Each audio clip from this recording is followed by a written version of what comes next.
Running the best AI models requires a lot of computing power, and not all of us are able to afford the top-of-the-line GPUs to run the best models. While the AI community has done an amazing job in releasing quantized versions of the models that we can run on less powerful GPUs, sometimes it's still not enough. It doesn't quite get us the quality results that we want, or sometimes we just want to use that unquantized model, and unfortunately our GPUs are just not up to the job. On this channel, I often recommend a service called RunPod to accommodate those problems. In fact, even though I have a RTX 3090, it often falls short getting the errors or having out-of-memory issues that I end up using RunPod to film and produce everything that I do on this channel. Now, although we covered briefly in previous videos, I've had a lot of inquiries about people asking for a more in-depth tutorial on how to use RunPod. Today, I'm going to show you guys how to get up and running on RunPod, understand some of the more important settings, and we'll look at a few of the advanced ones as well. So without further ado, let's get started. Well, you've signed up on RunPod, which, by the way, please use the referral link down below as it massively helps out the channel by getting me a few extra credits on RunPod, which I use to make these videos. Once you get signed up, you'll get taken to a page that looks something like this. Now, before I dive deeper into this, I want to explain a little bit about how RunPod works. The foundation of everything is pods, which you can reach by coming down over here. Pods are essentially an instance of a computer or operating system that has memory and one or several GPUs attached to it. Over here, you can see that I've got a pod running, which I'm using for a WAN video that I'm going to be filming later today. Let's have a quick look at it to understand what's going on. So this pod has attached to it a H100 PCIe along with a pod volume of 400 gigabytes and a container disk of 150 gigs. What does that mean? The pod volume is the permanent memory that I have on this particular pod, where I've got 400 gigabytes. This is where my models and output is stored. And then I've got a container disk of 150 gigs. This is just the space for temporary files that gets deleted every time I turn off the pod. This pod is also running one of my templates, the RunPod Comfy Basic version 0.13. These are some templates that I put together that automatically set up and install different applications like ComfyUI so that you can get up and running with as little headache as possible. And we'll dive into that a little bit deeper. Now, the templates are incredibly important as a pod needs to be attached to a template. The template installs the operating system as well as any other software that you need. So let's get started and try and set one up very quickly. There's a few ways that you can set up a pod. Over here in the hub section, you can see it says pod templates, and these are a whole bunch of templates that will get you up and running quickly. This is also one of the places where you can find my various templates. Over here in the search bar, you'll see the ComfyUI Basic Endangered AI. If you go ahead and click that, it'll take you over to the README, which I try and update every time I make any changes to the pod. And then you can click on Deploy Pod over here. This will take you to this page. Now, you'll also reach this page if you use any of the template links that I provide in any of my videos. Usually, I put them down in the description. Additionally, I also put the links over on my Discord channel. I have a template section, and using those links will take you directly to this page, where the template will already be preloaded. What we're doing here is we're setting the GPU that we want. Now, there's a few ways we can go about and do that. The list of GPUs is all down here. However, if we know that we have a VRAM requirement for our particular project, we can find the right GPU by setting the filter over here. If we need a minimum of, let's say, 48 gigs of VRAM, we can go ahead and slide this over and it will adjust the filter based on that. You can see here that we're getting recommended some B200s, H200, A40, and in this particular case, 2 RTX 5090s. Now, this is really important because many of the templates and ComfyUI have special configurations for multi-GPU. So we generally want to avoid that unless we're set up to deal with that. So keep that in mind when selecting your GPU. It's also worth noting that some of these newer GPUs like the B200, the H200, the 5090, and the RTX Pro 6000 and 6000 WK run on a newer version of CUDA, which not all templates are updated to. I have had several issues running ComfyUI and some older G-Radio projects that are not updated to run with these new CUDAs. If you are familiar with this kind of thing, please do message me down in the comment section below or come by our Discord, as I am having some difficulty updating some of the templates for the new CUDA. So if you're willing to contribute, please don't hesitate to message me. As I mentioned earlier, I've got a pod running with WAN, and I usually use an H100 for my WAN projects when I'm not using a quantized model. So we can go ahead and grab this one over here, and we've got the cost per hour written up over here. Once you click it, you'll get scrolled down to this part over here where we can give our pod a name and we can see our pod template. Now, if for whatever reason you want to change the template, you can go ahead and do that over here and you'll have access to all of the templates available on RunPod. Then down here, you can specify the number of GPUs that you want attached to your pod. And then we've got the pricing part down here. Most of the time, you're going to be using on demand. These additional pricing blocks are if you want to have the pod running on a permanent basis. You might want to do that if you are actually using this pod as part of the project or part of an application where you just need it available all the time, in which case you can rent the GPU for 3 months, 6 months, or a year, and you get reduced hourly rates. There's also this part out here at the back called spot, and you'll notice it says you're interruptible. What this means is that you can rent the GPU, but if on that particular hardware cluster that you're using the GPU, someone else comes along and rents it on demand, it'll get taken away from you. I've tried to use this a couple of times, and because there's such a high demand for GPUs, I'll be in the middle of inferring something or putting a project together, and then the GPU will get taken from me. I do not recommend using Spot most of the time. Down here, you'll see the summaries, pod summary, and you can go ahead and deploy on demand. Now, we're not going to do that just yet. As you'll see here in big red, no volume configured, all data will be lost on pod restart. That is because the permanent storage has not yet been configured. We can do that by coming up here to edit template. You're also going to want to do that if you're using one of my templates. We can set our volume disk over here. For WAN, I usually put 400. And for container disk, I leave it at 115. That's honestly still a lot. If you're looking to cut down your costs further, you can reduce that to as low as 50 gigs. Now, the important part here is the environment variable. So we want to come down over here. And for many of my pods, I will put different model installers or node installers into my startup script that you can turn off and on by changing these parameters from 0 to 1.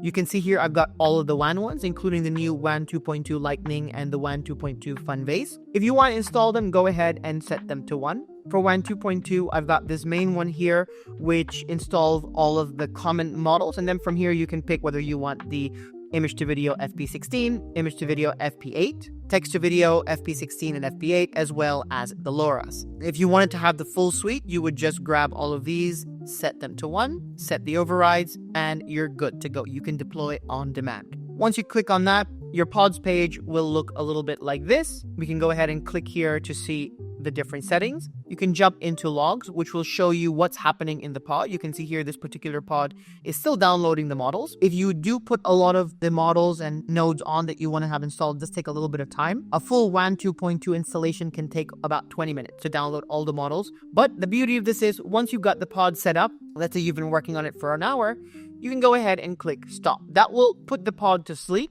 but it will keep the memory attached to the pod, which means you can come back tomorrow or the day after, start it up again, and everything that you've downloaded and installed will already be there. So the startup is a lot quicker. The lengthy setup only happens when you start a new pod because that's to download all the models. Now, that's if you want to get started with ComfyUI. If we jump back over here to my templates, all of these are again available to everyone.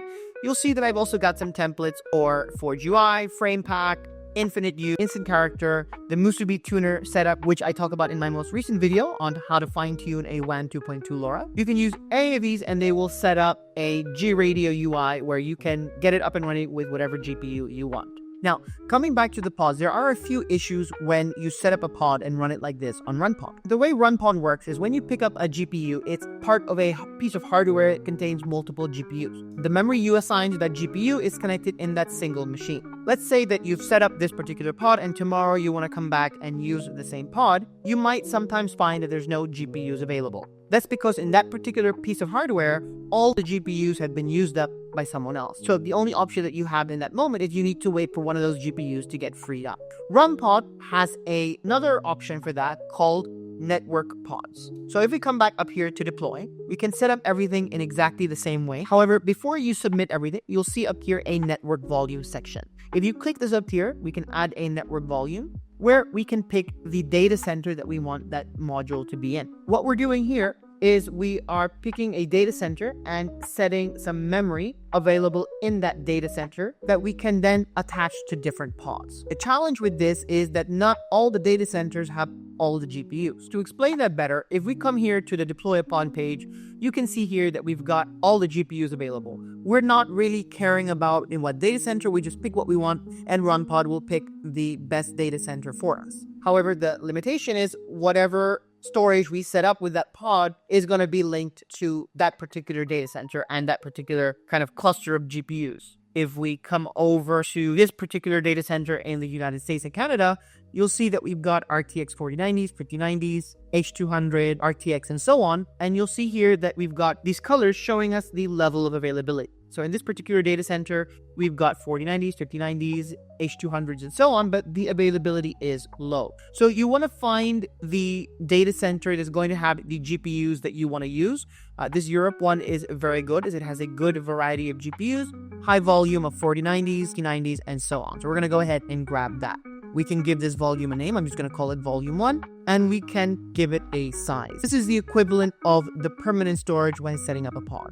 I'm going to start with 250, and we can always increase this over time. Now, the downside of renting a network volume is we do have a monthly rental cost of that GPU. Here for 250 gigs, I'm paying $17.50 a month, which is about 7 cents per gigabyte. We're going to go ahead and create that network volume, and we've now got it over here. This is important because unlike with a pod where our memory is linked to a single GPU, we can have a bunch of stuff set up here in this particular volume and then switch the GPU based on our usage. So let's deploy the pod with a volume. Every time I do that, I can pick whatever GPU I want from what's available. Let's turn off this filter and we'll grab a 4090. I've got your ComfyUI. I'm not going to install anything, as I'm going to delete this right after.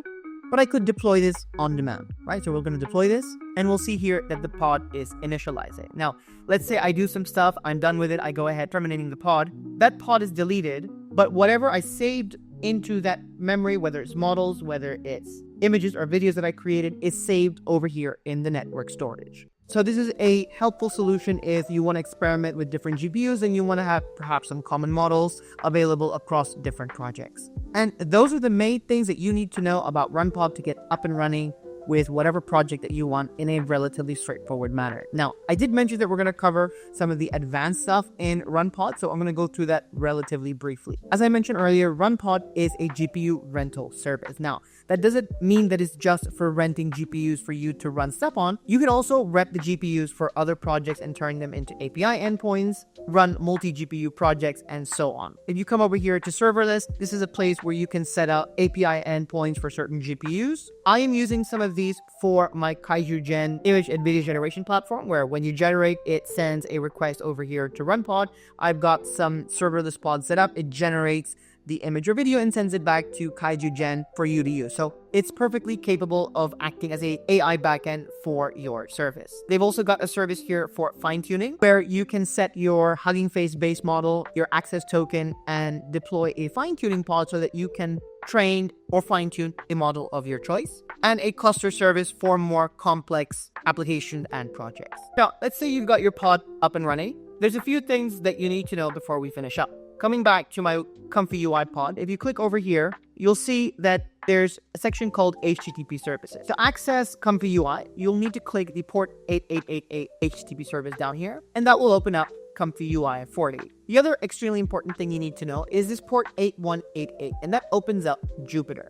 Jupyter is a extremely stripped down operating system based on Linux that allows us to have access to a file server and a console for different things that we need to do for our project. Once it loads up, it's going to look like this. And you'll see here on the left, we've got a folder called Workspace, ComfyUI, and Logs. Workspace is where everything gets saved and downloaded, and as the name implies, where you're going to be working. In this case, you'll see I've got a ComfyUI folder, but if you're using one of the gsRadio templates, see those files there. We can open up the ComfyUI folder, and this will be set up exactly the same as on your local system if you are using ComfyUI locally.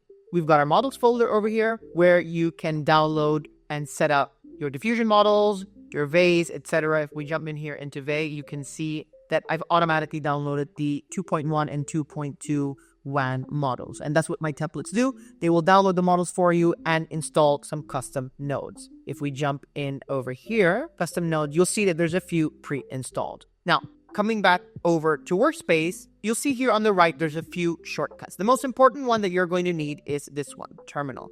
When you click this, it opens up a terminal in whatever folder you're in. So let's say we want to download some models. Let's go over to ComfyUI, models, and let's go to LoRAs. Let's say I want to download a particular LoRa. I can click on this plus up here, terminal, and it will put me in the LoRas folder. If you're used to downloading and putting things into ComfyUI in a manual way, you can do that too, but it's not the recommended approach. let's say I go to Hugging Face and I want to install WAN 2.2 Lightning, I could click over here, download the model, come back to Jupyter and just drive the file into here and it will upload it. That is incredibly cumbersome as you're wasting time having to download the model and then re-upload it to RunPod. You're much better off having RunPod directly download the model from Hugging Face. You can do that by using the wget command. So we've got the terminal open over here. We're in the LoRAs folder. We're going to just type in wget space. We're going to go to the place that we want, in this case Hugging Face, right click over here to the download link. We're going to copy the link address and you're just going to paste it. Now if you're downloading from Hugging Face, you want to do a quick thing before you press enter. Just press backspace and remove this download equals true at the end, otherwise it will be part of your file name. Once you're done, click enter and it will automatically download it to the folder. I've already got it here, so I'm not going to do that. Once it's downloaded, you might want to rename the file. You can do that by right-clicking any of the models over here, click rename, and you'll be able to rename the model. And the same thing applies whether you want to install a custom node. If it's not available on ComfyUI, once you're in the custom nodes folder, let's go back and do that over here. We're in custom nodes. Let's open up a new terminal. I can always git clone whichever one I want, and pip install also works. So pip install -r requirements.txt or whatever package you want to install. For example, on multiple occasions, I'm using ComfyUI and I need to use Sage Attention or Triton. I can just come here and do pip install Sage Attention Triton, and it will go ahead and install that for me just as it would on your local machine. The reason I bring this up is one of the things you need to keep in mind when using ComfyUI on RunPod. If you come over to the manager and you try and install pip packages from here, a lot of the times you'll get a security error, which is why I prefer to just go and do it on Jupyter. And that's pretty much it. That's a relatively simple way to get up and running and started on RunPod. I hope you guys found this video helpful. If you did, please do like and subscribe. It massively helps the channel out. And if you really want to help out the channel, please do consider subscribing to me on Patreon or trying out one of my apps, whether it's 𝙎𝙪𝙥𝙩 or PhotoFusionAI.com. All of those directly help support the channel and give me more resources to make more and better videos. Thanks so much, and I'll catch you guys on the next one.